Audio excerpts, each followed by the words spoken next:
Il y a un système qui fonctionne extrêmement bien, qui est assez peu utilisé par les médecins, qui est Erasmus. Et je pense que si on devait améliorer nos échanges, l'amélioration des pratiques dans les différents pays et une sorte de progrès commun, eh ben, c'est sûrement par les jeunes et c'est sûrement par un Erasmus de la santé vraiment efficace qu'on pourrait arriver à fonctionner. Nous avons besoin d'un apport de confrères venant de l'Europe, puisque notre nombre est quand même insuffisant et que les patients ont énormément de mal à trouver des kinésithérapeutes sur le territoire.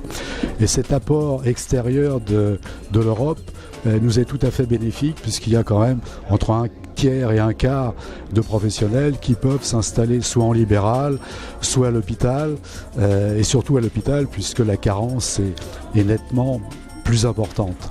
Donc ce serait bien que la santé réapparaisse dans le débat européen et qu'on fasse en sorte qu'il n'y ait plus de problème d'accès aux soins, notamment pour la France.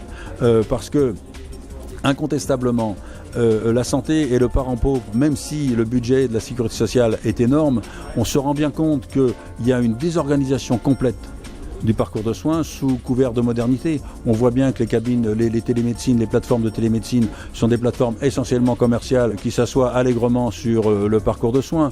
On voit bien que l'État laisse faire. Chaque pays a des compétences particulières. Nous, en France, on a des pointes extrêmement importantes et nettes, par exemple en chirurgie endoscopique. Les Anglais ont un sens de l'organisation et de la prévention aiguë. Je pense que si on arrivait à avoir dans l'Europe de la santé une vraie société d'échange qui permette de rassembler nos forces, ce serait un grand progrès.